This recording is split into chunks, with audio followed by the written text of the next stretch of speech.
Merci Seigneur de te révéler à nous, Papa. Merci.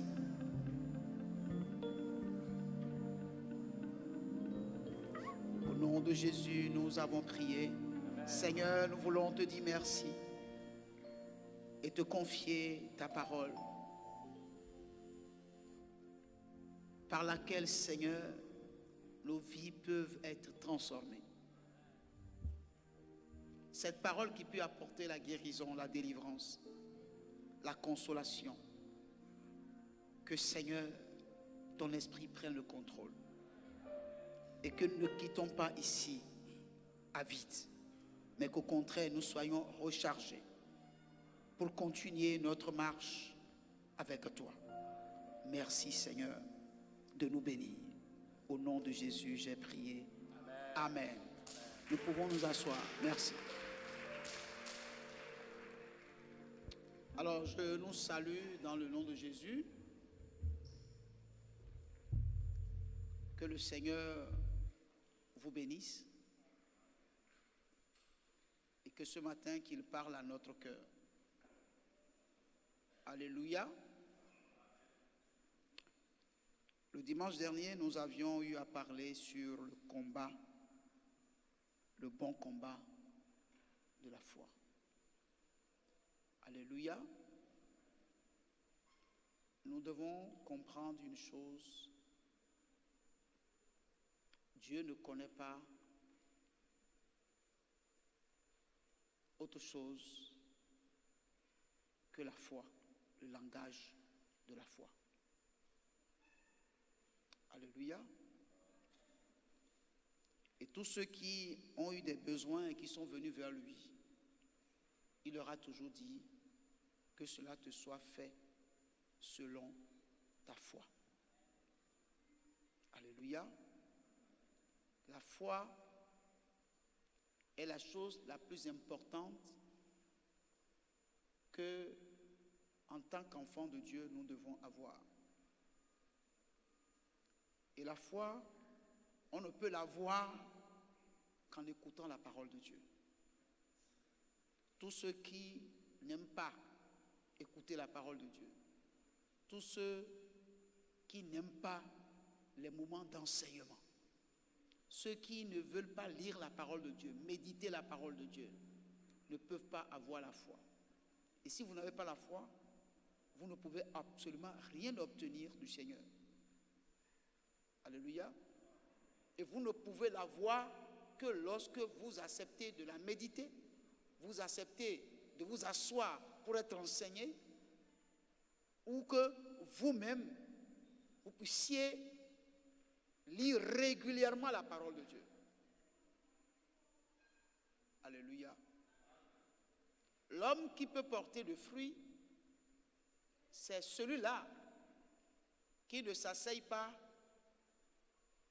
avec les méchants, qui ne suit pas le conseil des méchants, mais qui trouve son plaisir dans la parole de Dieu, qui la médite jour et nuit. Il est comme un arbre planté au bord d'un courant d'eau. Ses feuilles ne flétrissent point, il porte son fruit en sa saison. Et tout ce qu'il fait lui réussit. Gloire à Dieu. Ça veut dire qu'en réalité, toute personne qui s'attache à la parole de Dieu peut effectivement réussir. Il n'y a pas autre chose, il n'y a rien d'autre. Le secret, c'est d'être attaché à la parole de Dieu.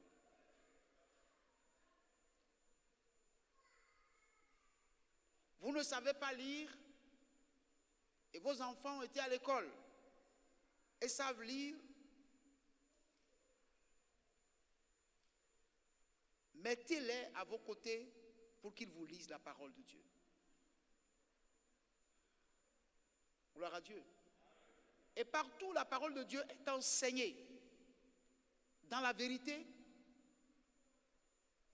vous devez aller écouter la parole de Dieu. Alléluia. Sans ça là, Dieu ne peut absolument rien pour nous. Je vous ai toujours dit ici, vous pouvez connaître comment prier. Alléluia. Mais prier seul ne suffit pas.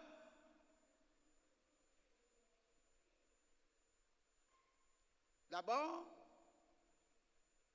si vous ne connaissez pas la parole de Dieu, je ne sais pas comment vous pouvez prier selon la volonté de Dieu. Parce que Jacques a dit, vous demandez et vous ne recevez pas. Parce que vous demandez mal.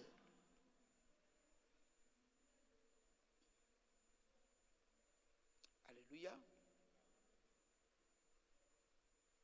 Et nous avons vu aussi que avoir la foi a deux aspects. La ferme assurance et la démonstration. Donc la ferme assurance ne suffit pas. Il faut également la démonstration. Et c'est là que Dieu attend tous ceux qui ont dit qu'ils ont la foi.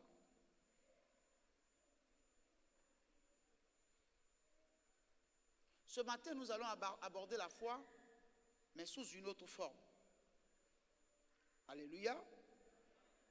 Nous allons ouvrir la parole de Dieu dans le livre de Jean, chapitre 11, et nous allons lire le verset 42.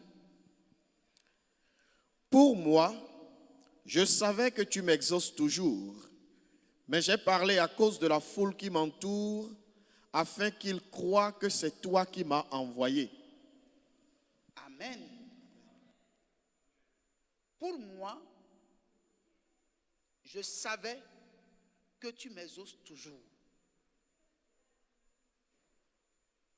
Mais j'ai parlé à cause de la foule qui m'entoure, afin qu'ils croient que c'est moi, que c'est toi qui m'as envoyé.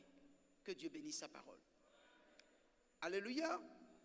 Et j'ai choisi comme thème dans le verset 42, je savais que tu m'exauces toujours. Je savais que tu m'exauces toujours. Alléluia. Je savais. C'est à quel temps? Hein? Hein? Imparfait. Je savais que tu m'exauces toujours. C'est une parole d'assurance. Il n'y a pas un brin de doute, d'inquiétude dans cette parole-là. Je savais que tu m'exauces toujours. Alléluia. Bien-aimés, si vous ne comprenez pas la foi de cette manière, vous n'avez pas ce langage, votre prière ne peut pas être exaucée. Une parole d'assurance. Et dans le livre de Matthieu, chapitre 21, verset 22, tout ce que vous demanderez avec foi par la prière, vous le recevrez. Tout ce que vous demanderez avec foi par la prière, je le ferai. C'est ça, non? Vous le recevrez. Gloire à Dieu. Tout ce que vous demanderez par la foi, par la prière, vous le recevrez. Alléluia. Donc, si vous demandez, et dans ce que vous demandez, Dieu ne trouve pas la foi, vous ne recevrez pas.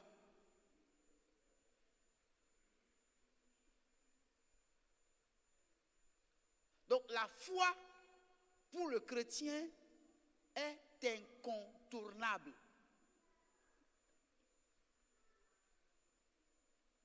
Donc Donc Jésus nous rassure que si nous demandons quelque chose avec foi, il n'y a pas de doute, nous devons le recevoir. Amen. Donc, la prière, ce n'est pas de multiplier les mots.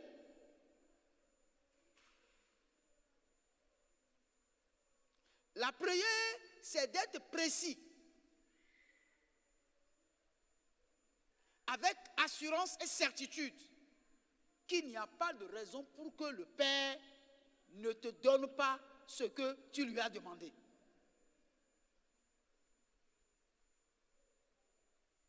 Gloire à Dieu. Alors ici, Jésus a parlé au Père de cette manière parce qu'il se trouvait dans une situation où le Père doit normalement se glorifier. Il s'agit d'un décès. Un de ses amis est décédé. Gloire à Dieu. Et nous savons qui est cet ami. Il s'agit de Lazare, un ami sincère à lui, chez qui souvent il va se reposer, et quand il va chez lui, ses sœurs lui préparent toujours quelque chose à manger. Et c'est là qu'elle prend un peu de repos avant de se lever pour continuer la lutte.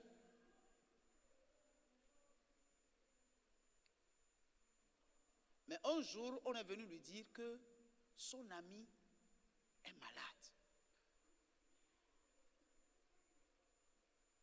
Son ami est malade. Ok. Quand j'aurai fini de faire ce que je fais, je vais aller le voir. Il était encore là. Gloire à Dieu. Dans le verset 4, quand il a appris la nouvelle,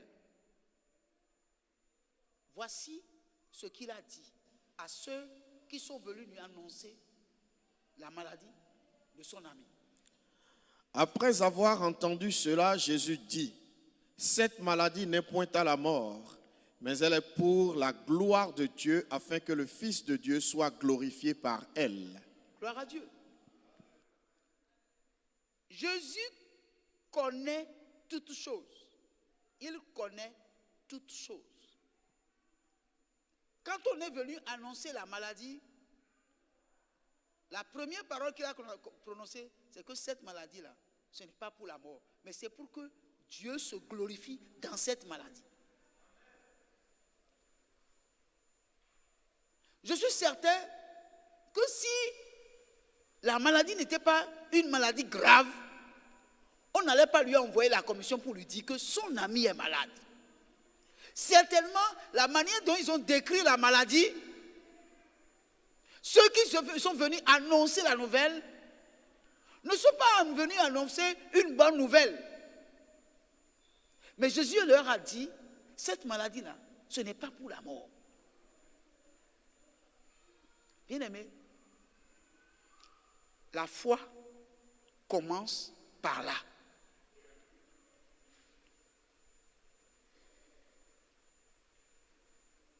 Cette maladie n'est pas pour la mort, c'est pour que le nom de Dieu soit glorifié. Donc, son ami ne mourra pas. Et il ne s'est même pas prêté pour aller là-bas. Il a continué de faire ce qu'il était venu faire. Parce que rien ne peut l'empêcher de continuer ce qu'il a entamé. Parce qu'il est le commencement et la fin.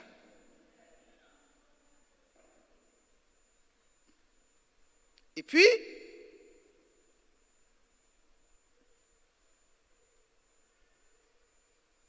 au verset 11.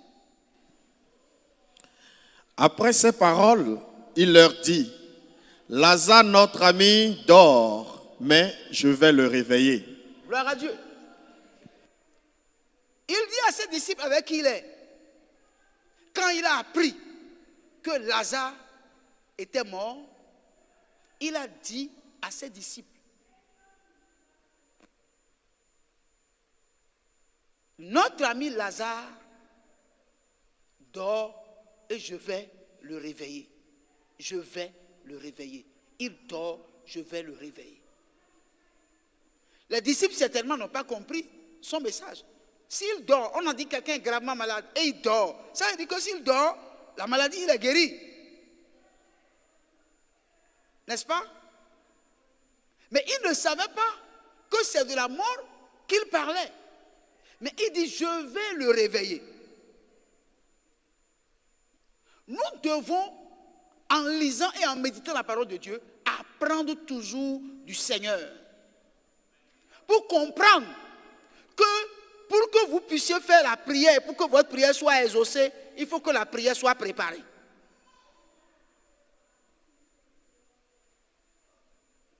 Gloire à Dieu. Parce que celui qui est mort, on ne peut plus le réveiller. Ce n'est que celui qui dort qu'on peut réveiller. Et il dit, je m'en vais le réveiller. Je m'en vais le réveiller. Tout dépend de la manière dont nous décrivons les circonstances de notre vie. Ça dépend de la manière dont nous-mêmes nous prenons les situations dans lesquelles nous vivons. Tout dépend du nom que nous leur donnons.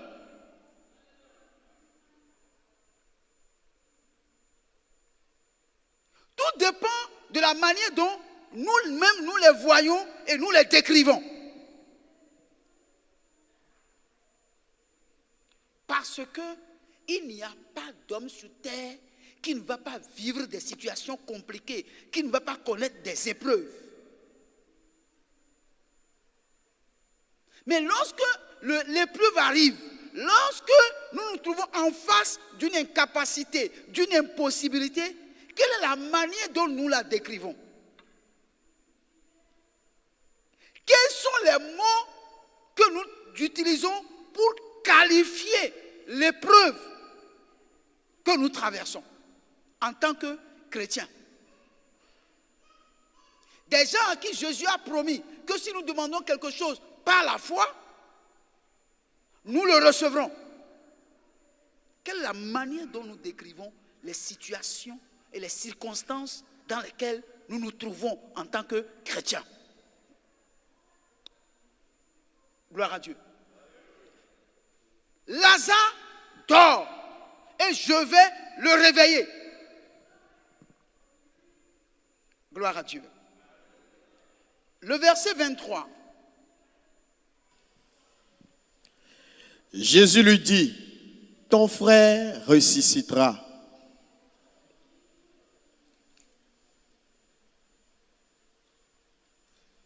Tu es où? Verset 23. Voilà, gloire à Dieu.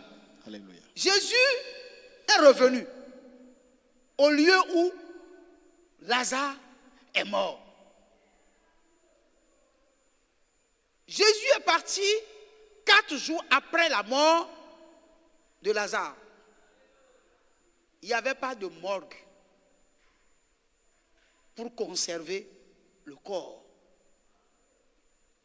Il avait déjà été enterré avant que Jésus n'arrive. Et la Bible nous dit que Marthe, l'une de ses sœurs, quand il a appris que Jésus est venu, elle lui a dit, si tu eusses été ici. Ça veut dire quoi? Ça veut dire que maintenant, on est dans l'impossible. Si c'était pendant qu'il était malade que tu es arrivé, il ne serait pas mort.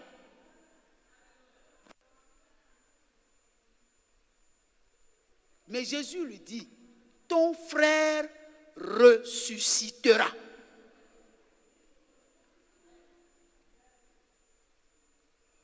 Regardez cette assurance.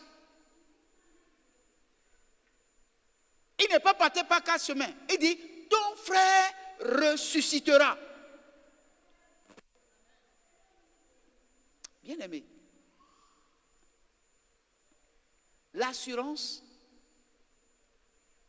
est le commencement de la foi. L'assurance est le commencement de la foi. Et lorsqu'il y a l'assurance, quand quelqu'un ouvre la bouche, quelqu'un est dans l'assurance et il ouvre la bouche, vous comprendrez que celui-là, il n'est pas ébranlé par ce qu'il vit, par ce qu'il traverse, par ceux en face desquels il se retrouve comme difficulté. Gloire à Dieu. C'est le seul gage de notre salut. Quelles que soient les circonstances dans lesquelles nous nous trouvons, c'est notre seul gage. Cette assurance qui ne tremble devant aucune circonstance.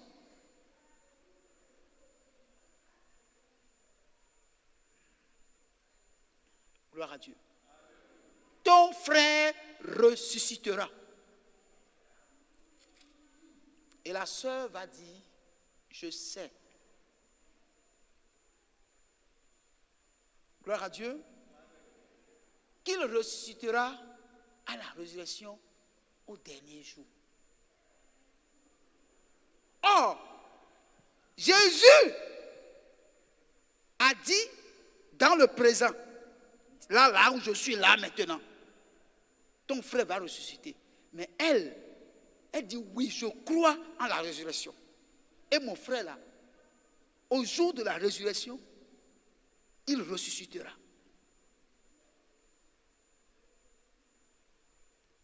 Bien aimé, mais elle a la foi, non?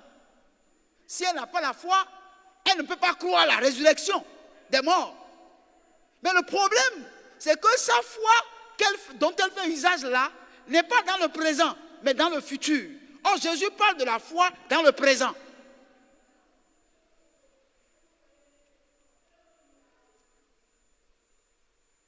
Alléluia. Bien-aimé, au verset 25, Jésus lui répond. Jésus lui dit, je suis la résurrection et la vie. Celui qui croit en moi vivra quand même il serait mort. Gloire à Dieu. Écoutez, ici, ce qui est important, c'est que Jésus décline son identité.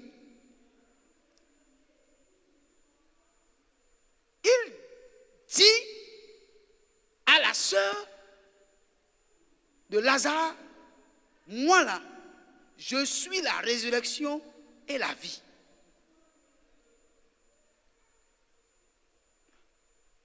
N'importe quelle personne ne peut prier et avoir les ossements s'il n'a pas une identité. Gloire à Dieu. Et ton identité, si tu ne le reconnais pas, tu vas faire naufrage par rapport à la foi. Parce qu'en réalité, il n'y a rien que tu puisses faire de toi-même. Alléluia. Pourquoi? Parce qu'en réalité, tu n'es pas un homme comme les autres. Si tu es un chrétien, tu n'es pas un homme comme les autres. Je vais t'expliquer. Alléluia. Il y a les hommes indépendants et il y a les hommes dépendants.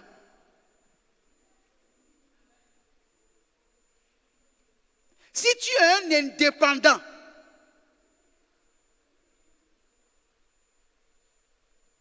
tu ne peux prier et obtenir la réponse à tes prières. Mais si tu es un homme dépendant, tu peux prier et Dieu va exaucer ta prière. Je vais vous expliquer. Gloire à Dieu. Et là, je reviens un peu sur le Saint-Esprit. Vous me suivez? J'ai posé une question la dernière fois. Pourquoi parlons-nous français? Est-ce que le français, c'est notre langue? Mais pourquoi nous la parlons partout? Et puis nous disons, c'est une langue de travail. Vous ne pouvez pas travailler en fond. En Goum, en Yoruba, on ne peut pas travailler. Mais pourquoi vous avez laissé vos langues pour parler la langue d'autrui? Vous avez attrapé le français comment? Hein? C'est un don de Dieu. C'est la colonisation. Gloire à Dieu. Et nous faisons tout comme les Français. Tout comme les Français. Ils nous ont colonisés et nous mangeons leur nourriture. Et nous ne mangeons plus nos nourritures. Est-ce que j'ai menti? Nos tenues vestimentaires sont français. Ou bien, est-ce que ce que j'ai porté là, ce sont les fonds qui portent ça? C'est la tenue des Français, non? Pourquoi nous portons cette tenue-là? Tout simplement parce que ils nous ont gouvernés. Et ils nous ont appris leur manière de vivre. Alors que nous avons nous-mêmes notre manière de vivre. On est d'accord? Alors, lorsque quelqu'un vous colonise, il vous arrache votre identité et il vous donne son identité. Vous faites tout comme lui. Vous copiez ses lois. Ou bien c'est ça, non? Gloire à Dieu. La terre a été créée par Dieu pour qu'elle soit colonisée par le ciel.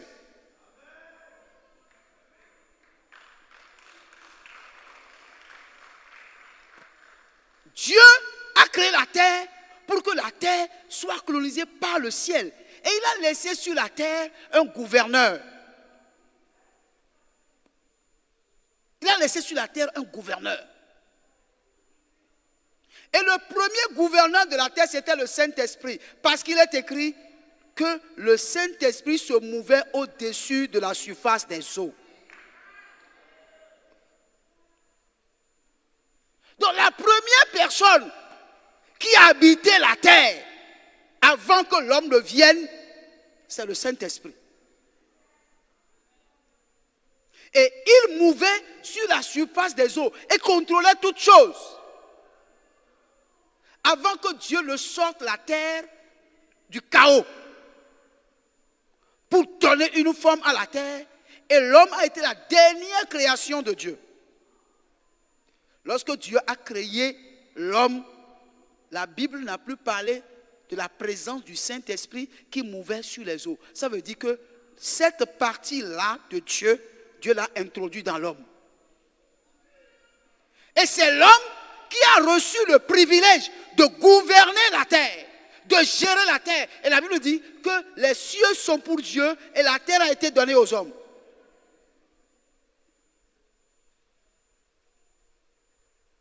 Gloire à Dieu.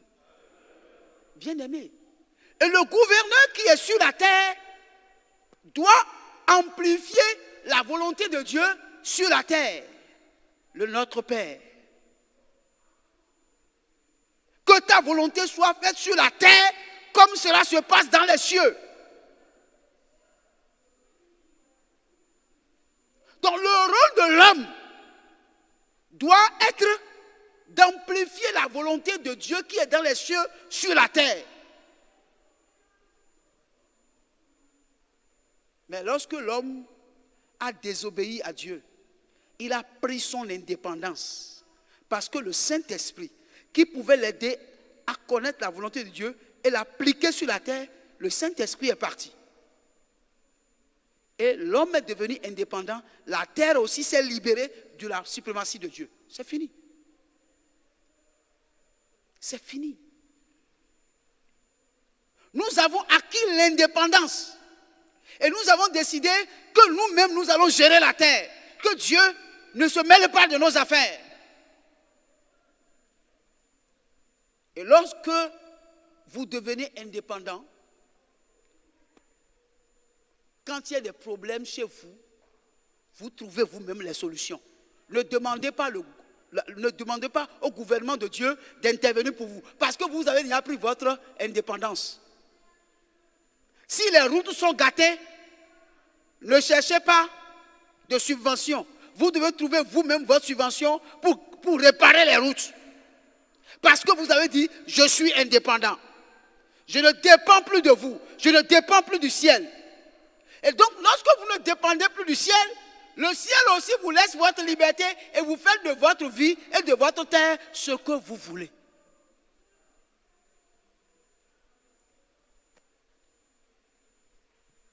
Donc, depuis que le péché est rentré dans le monde, le Saint-Esprit n'a plus habité aucun homme jusqu'à ce que Jésus ne vienne. Tous les prophètes, l'Esprit descendait sur eux sans entrer en eux.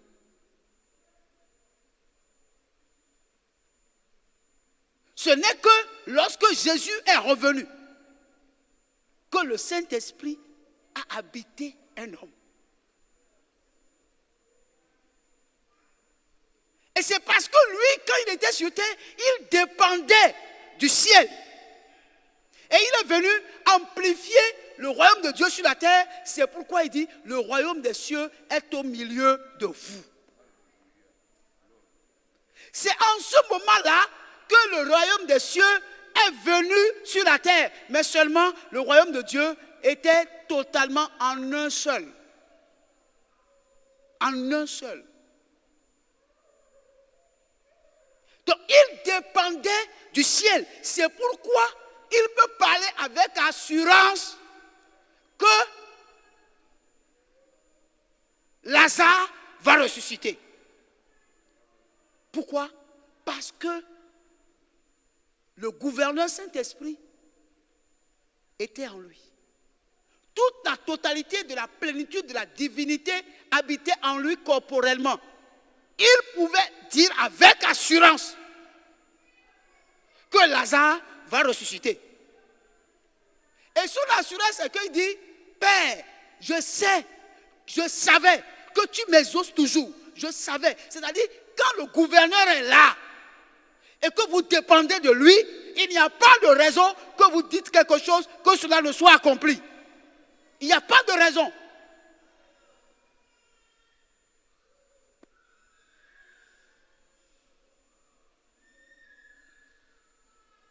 Et c'est pourquoi il pouvait dire à Marthe, je suis la résurrection et la vie. Donc il n'y a pas de raison que Lazare ne ressuscite pas. Vous êtes avec moi? Bien-aimé, le chrétien a une identité. Lorsque vous donnez votre vie à Jésus et vous laissez le Saint-Esprit venir s'introduire en vous, Dieu vous donne son identité. Dieu confirme que vous êtes à lui, que vous lui appartenez. Parce que votre présence sur la terre, c'est d'accomplir ou d'attirer la volonté de Dieu. Pour que les hommes puissent constater que effectivement, vous êtes différents. Vous avez une identité.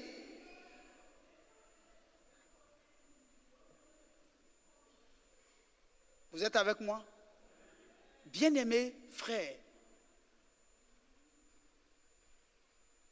si tu n'es pas indépendant, mais tu es dépendant du Saint-Esprit, tu dois parler avec assurance. Tu dois marcher avec assurance. Tous ceux qui te côtoient doivent constater que tu es un homme, une femme qui est dans une assurance absolue. Ils vont constater, pendant que les autres s'agitent, à des moments donnés, que vous êtes tranquille. quand la tempête s'était soulevée sur la mer. Gloire à Dieu. Que faisait Jésus? Il dormait. Mais que faisaient les disciples? Ils criaient. Pourquoi? Parce qu'ils n'avaient aucune assurance. Ils n'avaient aucune assurance face à la tempête. Ils ne savent pas quoi faire. Ils croyaient qu'il périssait. Mais lui, il dormait. Il a fallu qu'on le réveille. Pour que tranquillement ils disent à la tempête de se calmer, à la mer de se taire. Et tout est devenu normal. Cette assurance-là,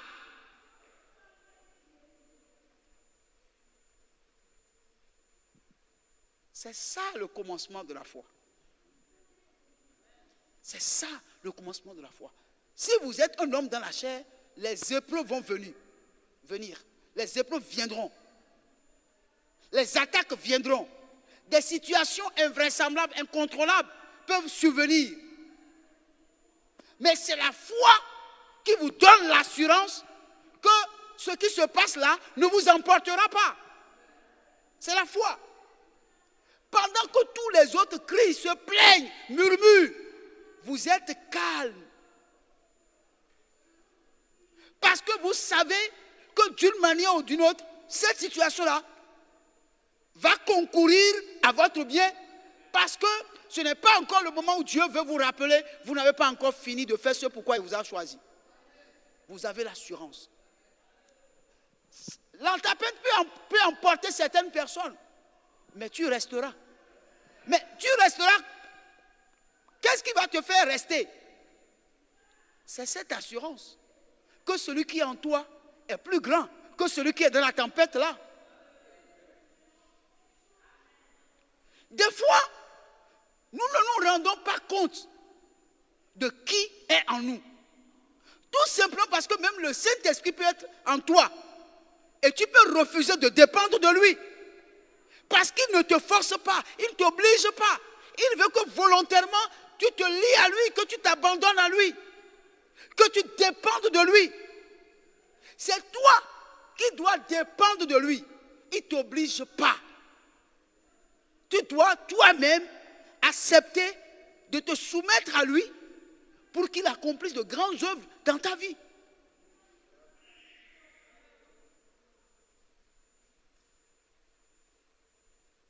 Gloire à Dieu. La question que je vais te poser pendant que tu es assis là, est-ce que tu as de l'assurance?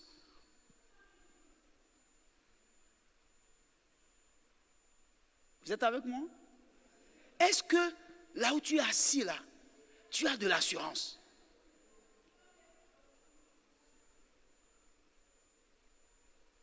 Combien de personnes parmi nous sont assises ici ce matin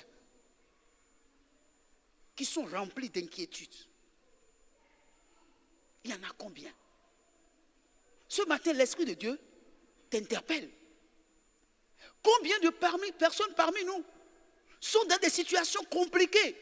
Ils viennent tous les jours à l'église sans jamais trouver de solution à leur situation.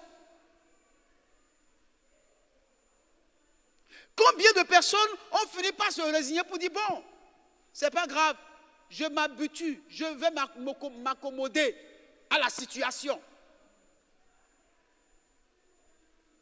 Si vous accommodez à la situation, ne vous attendez pas à ce que Dieu fasse quelque chose pour vous.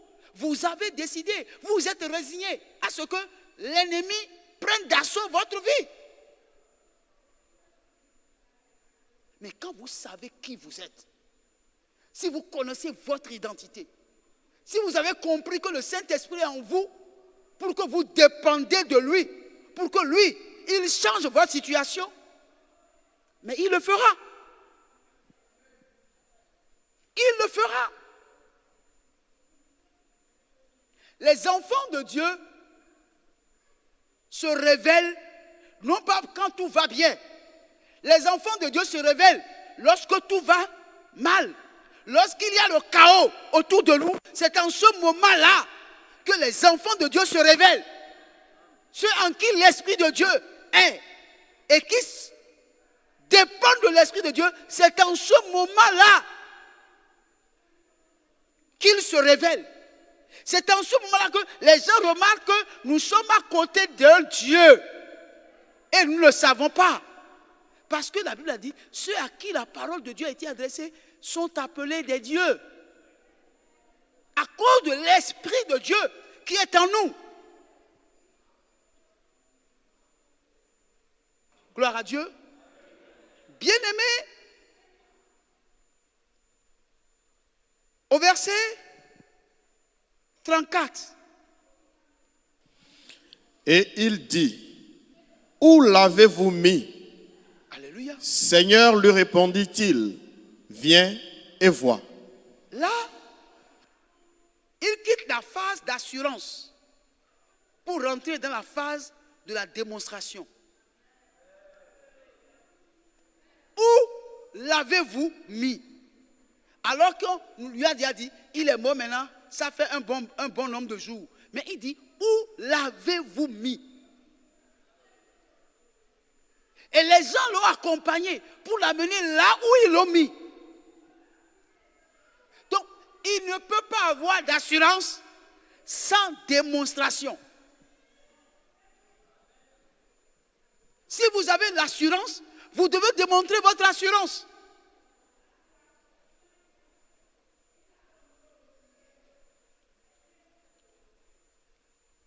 Dans cette salle, il y a des gens qui pleurent. Gloire à Dieu. Il y a des gens qui pleurent en silence. Mais il y a également des gens qui pleurent et leurs larmes sortent. Ils sont là dans l'église. Et ils pleurent tous les jours. Comme si leur Dieu est mort.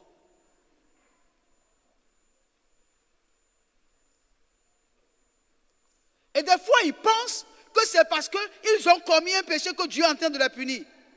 Vous faites faute route, vous ne connaissez pas Dieu. Vous pensez qu'un père peut punir son enfant à longueur de journée parce qu'il a fauté, parce qu'il a désobéi? Non. La Bible a dit, ne péchez point petits enfants, ne péchez point. Mais s'il arrive que vous péchez, sachez une chose, vous avez un avocat auprès du Père, Jésus-Christ le juste. Dites la vérité à votre avocat, il va vous défendre auprès du Père et c'est terminé. Même le pardon s'obtient par la foi. Si Dieu te pardonne et toi-même tu ne te pardonnes pas, mais où est le problème de Dieu dans ça? Si Dieu te pardonne et toi-même tu n'acceptes pas le pardon de Dieu, mais qu'est-ce que Dieu a à voir dedans?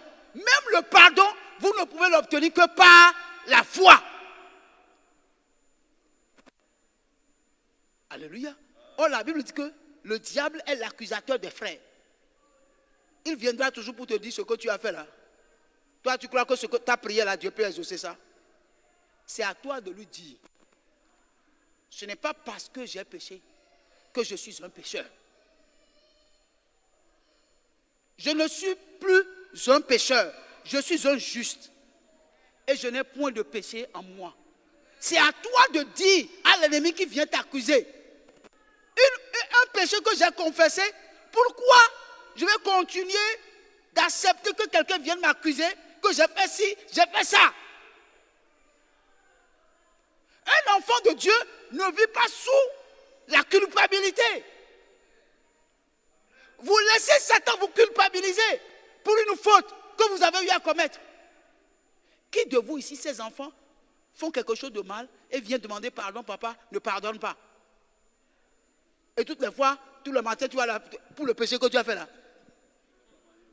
tu vas manger. Ou bien, tu as 10 coups ce matin. Et puis demain encore, on va lui donner encore 15 coups. C'est quel papa qui fait comme ça? Dieu n'est pas comme ça. Dieu n'est pas un méchant. Qui t'a dit que ce que tu as fait là, que Dieu ne t'a pas pardonné depuis que tu l'as confessé? Pourquoi tu traînes la carapace d'un péché que Dieu t'a déjà enlevé. Pourquoi?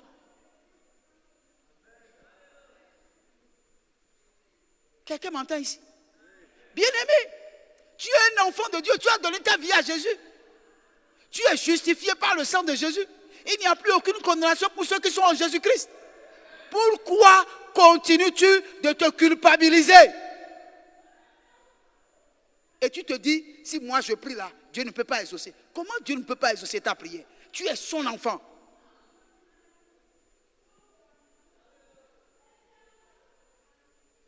Gloire à Dieu. J'étais un pécheur quand je n'avais pas connu Christ. Depuis que j'ai connu Christ là, je ne suis plus un pécheur. Je suis un juste.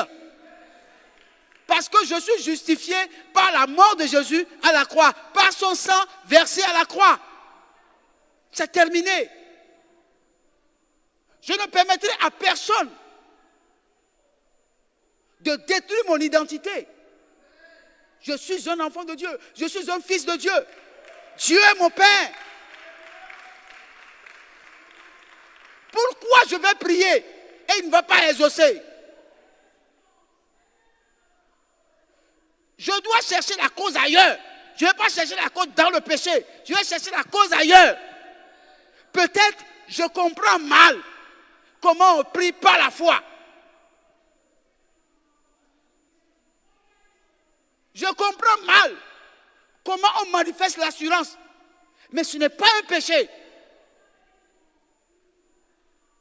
Sortez de la culpabilité. Sortez de la culpabilité. Pour que Dieu exauce vos prières.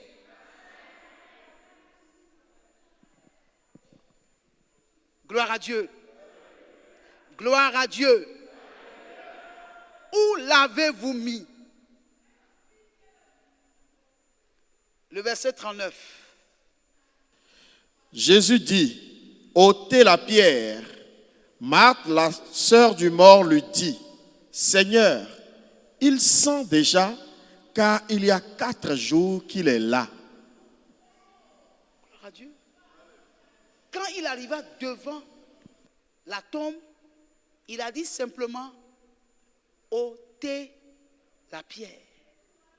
Ôtez la pierre. Vous voyez le contraste qu'il y a entre le Seigneur et ceux qui croient en lui. Gloire à Dieu. Il dit, ôtez la pierre.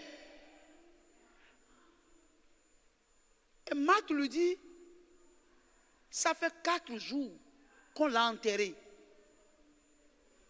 4 jours qu'on l'a enterré. Il sent déjà. Il sent déjà. Gloire à Dieu. Mais il a la foi que Dieu peut le ressusciter. Mais au dernier jour. Et là, elle constate qu'enlever la pierre, on sera envahi par une odeur nauséabonde. Il dit non, il ne faut pas ôter la pierre. Il sent déjà, parce que ça fait 4 jours qu'on l'a enterré. Bien-aimés frères, nous avons un problème. Nous voulons une chose et en même temps son contraire. Oh, Dieu n'est pas comme ça. Dieu n'est pas comme ça. Je parle à toi, mon frère. Je parle à toi, ma soeur. Toi qui traverses une situation invraisemblable. Toi qui crois que ce que tu vis là, Dieu ne peut pas mettre fin à cela. Toi qui crois que non, il faut simplement attendre que la situation te détruise totalement. C'est à toi que je parle. Même si ça fait 4 jours que ça sent déjà. Même si ça fait 4 ans que ça se passe. Ça n'a aucune importance devant Dieu. Quel que soit le nombre d'années que ta situation a duré, quel que soit le nombre d'années que tu as souffert, quel que soit le nombre d'années que tu es sous le poids de gémissements, tu as tellement été critiqué que maintenant les critiques ne te disent plus rien. Ce matin, je viens t'annoncer une bonne nouvelle. Gloire à Dieu. Jésus est venu pour ôter la pierre. Pour que la situation dans laquelle tu te trouves, qu'on n'en parle plus jamais. Bien-aimé frère, Jésus n'est pas mort, il est vivant. Et il continue aujourd'hui encore d'ôter la pierre. Là où on t'a enfermé, et tu ne peux jamais sortir. Les gens croient que tu ne sortiras pas. Tu ne sortiras pas de cette situation. Tu ne sortiras pas de ce problème. Je viens t'annoncer que Jésus a dit, aujourd'hui, la pierre sera ôtée. La pierre sera ôtée. Bien-aimé, il n'y a aucune situation que le Seigneur ne peut transformer. Ce qu'il attend de toi est que tu comprennes que ça ne peut changer que lorsque tu as l'assurance que celui vers qui tu es venu en a la capacité, en a la possibilité. C'est lui qui donne la vie à tout ce qui est mort. Je ne sais pas ce que l'ennemi a emprisonné quelque part. Je ne sais pas quelle partie de ta vie est en prison. Mais je viens te dire ce matin que Jésus en a la capacité. Il a dit ce matin, ôtez la pierre, que la pierre soit enlevée. C'est ce que je viens t'annoncer ce matin. Je viens t'annoncer la bonne nouvelle de la résurrection.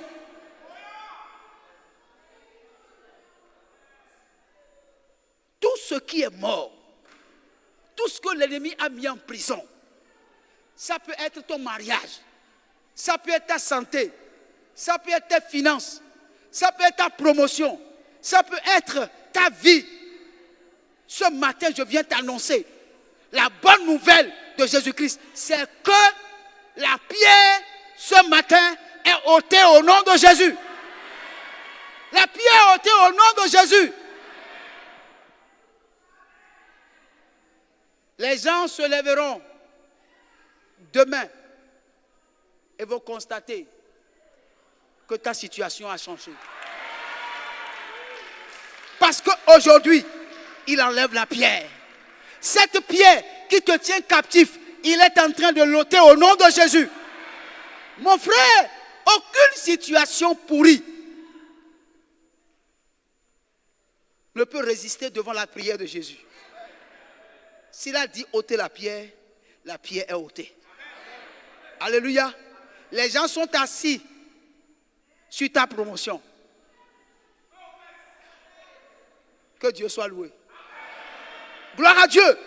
On ne peut pas être un chrétien dépendant du Saint-Esprit et les païens qui n'ont pas de vie, qui n'ont pas de gouverneur, vont s'asseoir sur ce qui vous appartient. Ils vont se lever au nom de Jésus. Mon frère, notre Jésus là, il est vivant. Il est vivant, il n'est pas mort. Jésus est vivant, il n'est pas mort. Chantez. Il n'est pas mort. Jésus est vivant, il n'est pas mort. Gloire à Dieu. Je ne suis pas un bon chanteur, asseyez-vous. Ne m'amenez pas dans une autre situation. Gloire à Dieu. Notre Jésus est vivant. Et on ne peut enterrer aucun de ses enfants. Et d'ailleurs, il a dit ceci.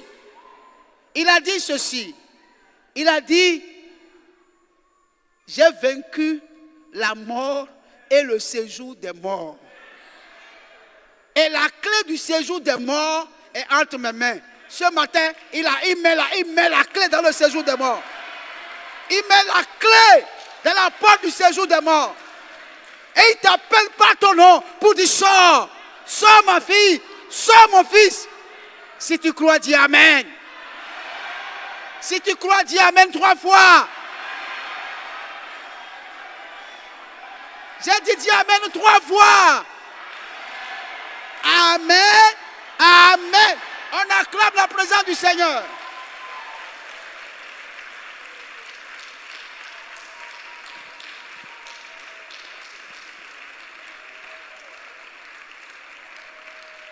Alléluia. Le verset 40, il dit ceci. Verset 40. Jésus lui dit, ne t'ai-je pas dit que si tu crois, tu verras la gloire de Dieu? Il faut relire encore. Jésus lui dit, ne t'ai-je pas dit que si tu crois, tu verras la gloire de Dieu? Est-ce que ce matin quelqu'un croit? Que ceux qui croient lèvent la main. Alléluia. Ne t'ai-je pas dit? Ne t'ai-je pas dit que si tu crois, tu verras la gloire de Dieu? Aujourd'hui, c'est ton jour de salut. Ne rejette pas ça à demain. Aujourd'hui, c'est un jour du salut. Ne t'ai-je pas dit que si tu crois, tu verras la gloire de Dieu? Ils verront la gloire de Dieu. Ils verront et ils se... Mon Dieu ne m'a jamais. Il veille sur ma vie. Ils verront et ils seront étonnés. Ils verront la gloire de Dieu. Ils verront et ils seront étonnés. Mon Dieu ne dort jamais. Il veille sur ma vie. Ils verront et ils seront étonnés. Le verset 41. Ils ôtèrent donc la pierre, et Jésus leva les yeux en haut et dit, Père, je te rends grâce de ce que tu m'as exaucé. Bon, je m'arrête là. Gloire à Dieu. Jésus dit, je rends grâce. Il dit, Père, je te rends grâce parce que tu m'as exaucé. Mon message est terminé. Je te rends grâce, Père, parce que tu m'as exaucé. Gloire à Dieu. Je te rends grâce parce que tu m'as exaucé. Je veux te poser une question. Alléluia. Un jour, Jésus a perdu plus de 3000 disciples.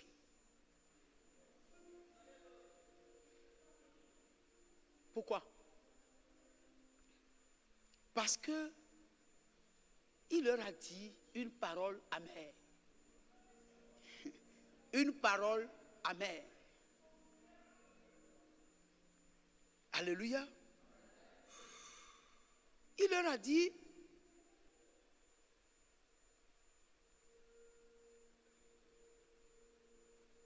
quel est le mot que je vais utiliser? Il dit à ses disciples,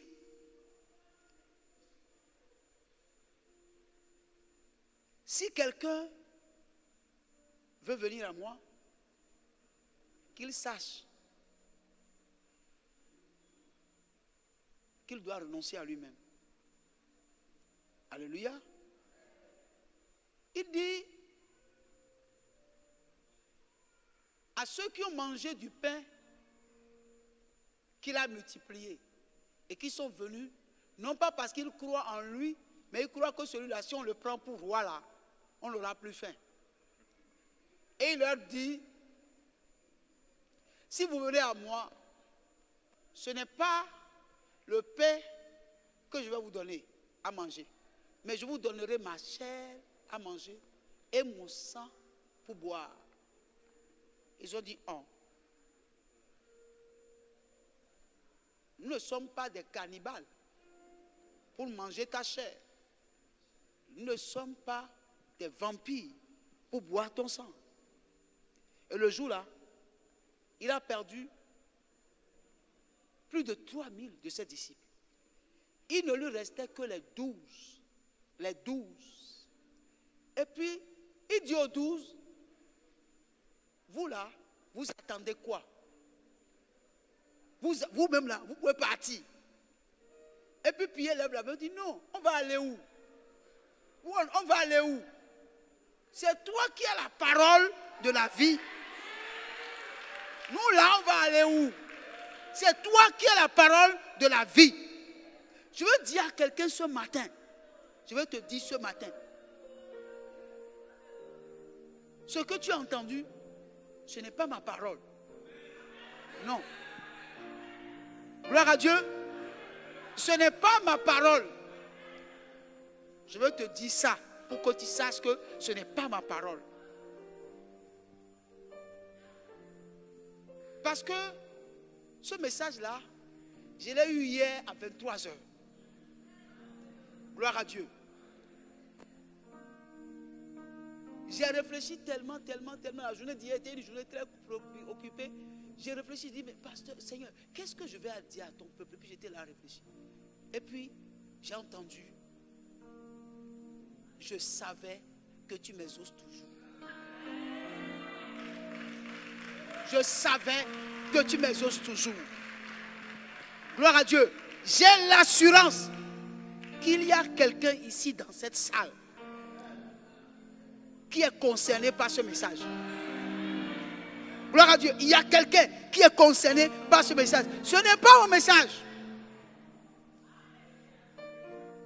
Et j'ai passé mon temps à fouiller la Bible à gauche, à droite, pour trouver les éléments nécessaires qui vont rentrer dans le cadre du message. J'ai cherché jusqu'à... Et je me suis dit, comme je ne trouvais rien, je tire la corde, mais je constate qu'il n'y a rien au bout de la corde qui soit dur. Et j'ai dit, je vais changer le message. Et je suis venu à l'église sans rien. Et puis j'ai dit, je vais changer le message. J'ai trouvé deux titres, au moins 3 titres comme ça. Mais, et puis j'ai commencé à parler. Le Seigneur me dit, non, ce que je t'ai dit là, c'est ça que tu vas leur dire. Gloire à Dieu. Gloire à Dieu. Alors, je suis convaincu que quelqu'un est concerné par ce message. Ça peut être moi, mais ça peut être toi. Mais si c'est toi, je veux te dire ceci. Je te rends grâce, Père, de ce que tu m'exauces toujours.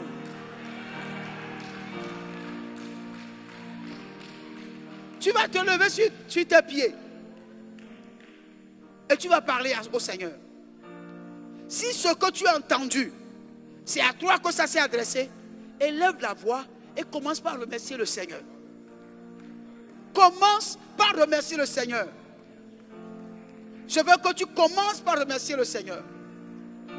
Que tous ceux qui sont dans la salle élèvent la voix et commencent par remercier le Seigneur. Rends grâce à l'Éternel de ce qu'il t'exauce toujours. De ce que tu as été exaucé. De ce que tu attends de lui a été accompli. Élève la voix ce matin.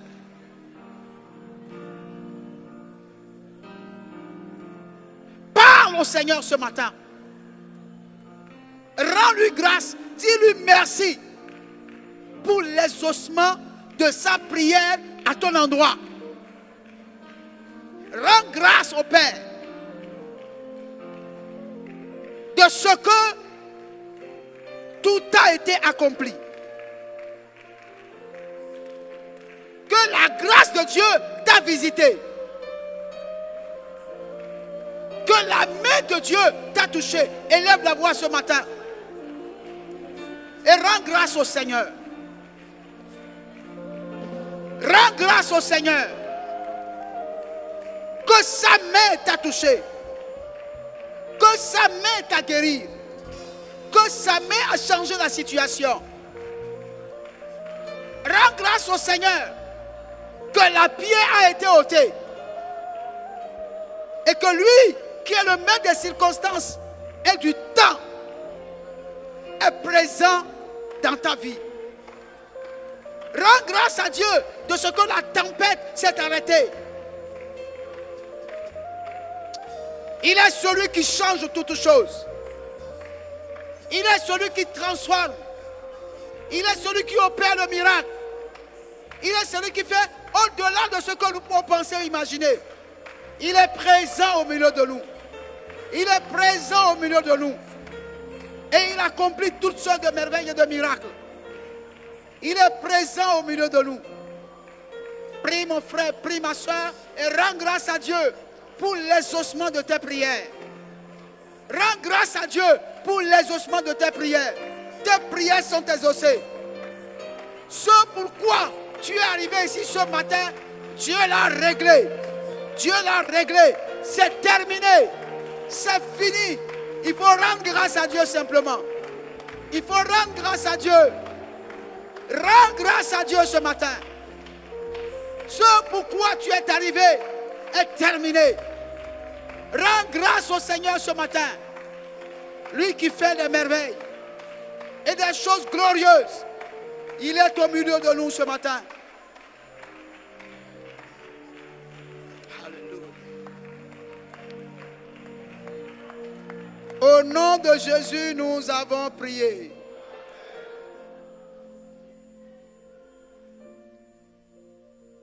Il est le Dieu des miracles. Il est le Dieu des miracles. Il est Alpha et l'Oméga. Il est le Dieu des miracles. Il est le Dieu. Il est le Dieu des miracles. Il est le Dieu des miracles. Il est Alpha. Il est Alpha et Oméga. Il est le Dieu des miracles. Il est le Dieu. Il est le Dieu des miracles. Il est le Dieu. Il est Alpha et Oméga. Il est le Dieu. Il est le Dieu des miracles. Il est le Dieu. Il est le Dieu. Il est Alpha et Oméga. Il est le Dieu.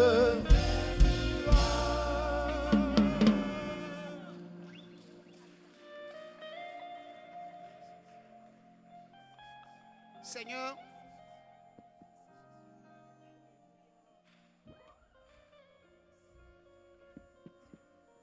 Seigneur, je veux te rendre grâce. Je veux te remercier pour ta fidélité.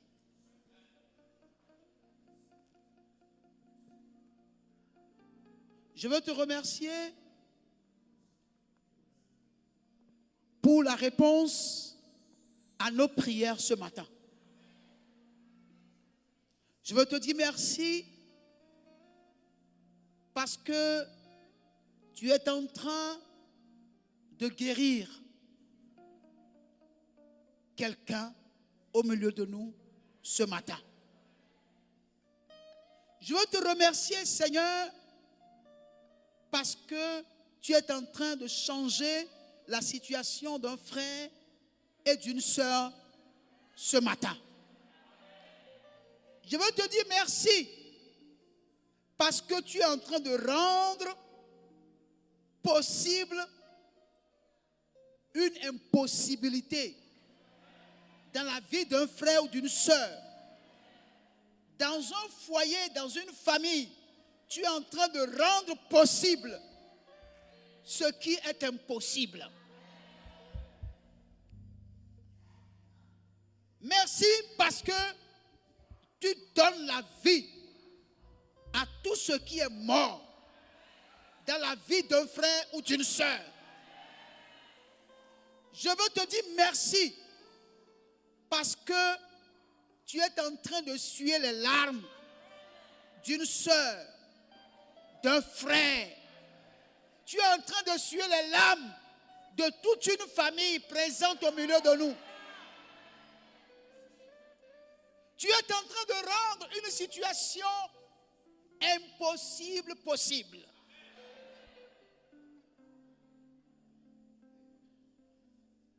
Merci Seigneur, parce que tu es en train de changer de main.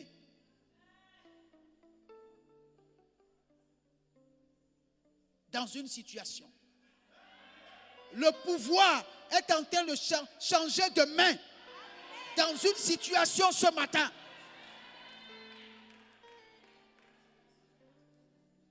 Seigneur, que les ennemis de tes enfants entendent ton nom redoutable et qu'ils tremblent, qu'ils trébuchent et qu'ils tombent au nom de Jésus-Christ de Nazareth. Seigneur, je veux te rendre grâce.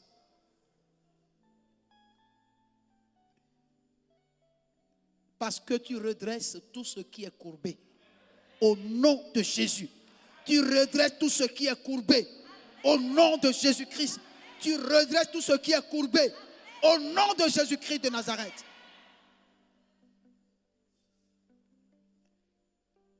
Merci pour l'exaucement de nos prières. Merci de délivrer tes enfants de toute forme de confusion.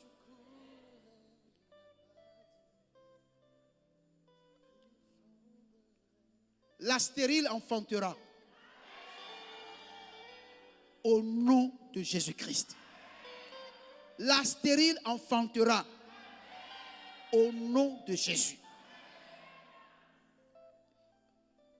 Et le célibataire deviendra un homme marié, une femme mariée, au nom de Jésus-Christ de Nazareth.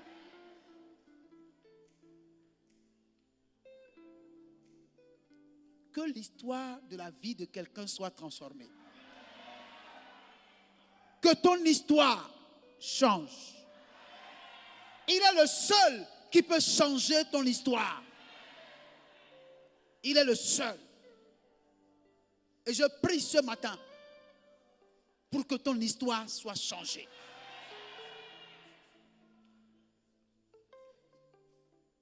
Que tu sois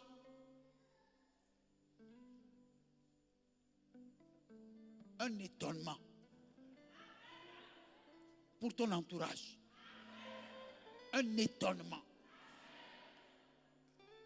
Ce qui va se passer dans ta vie amènera ton entourage à chercher à connaître ton Dieu. Qu'il en soit ainsi au nom de Jésus-Christ de Nazareth.